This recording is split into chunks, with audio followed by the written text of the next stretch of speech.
Ya, Bismillahirrahmanirrahim. Assalamualaikum warahmatullahi wabarakatuh. ya, salam. Baik, perkenalkan nama saya Misha.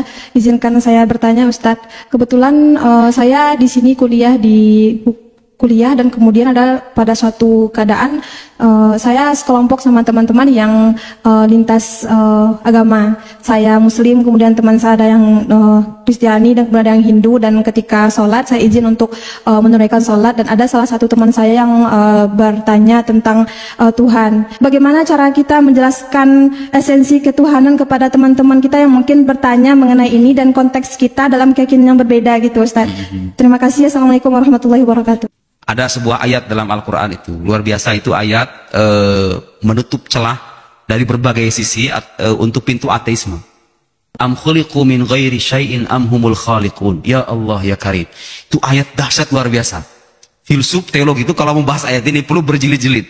Menjelaskan apa itu regresi, apa itu daur, ya apa itu tarjih bila murajjih, al-iliyah, sebab akibat dan lain-lain. Quran meringkas kesimpulan akan keberadaan Tuhan itu dalam ayat yang sangat padat sekali. Apakah mereka itu diciptakan tanpa pencipta? Atau mereka adalah pencipta itu sendiri? Dua-duanya sama-sama mustahil. Seolah-olah ini dua-duanya sama mustahil. Karena itu kesimpulan akhirnya, Anda mau gak mau harus mengakui alam ini ada yang mengadakan. Karena gak mungkin ada sesuatu yang mungkin ada, mungkin tidak ada, kalau gak ada yang mengadakan.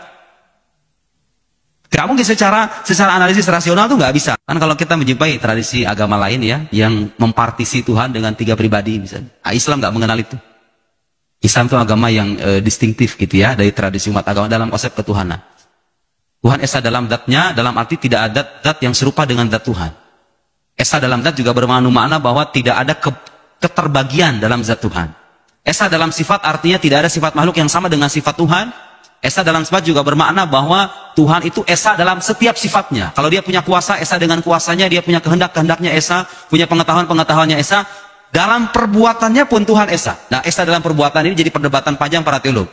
Karena kaum Sunni, Asy'ariyah gitu, mengklaim bahwa dengan konsep keesaan perbuatan ini, segala sesuatu itu diciptakan oleh Allah. Termasuk perbuatan kita, termasuk omongan saya, termasuk lika-liku kehidupan sampean, semuanya diciptakan oleh Allah.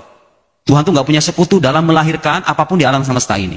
Allah dialah yang maha pencipta. Muncul pertanyaan nanti, ini di mana kebebasan manusia? Kenapa nanti bertanggung jawaban? Ini sudah dijawab itu oleh para teolog ya.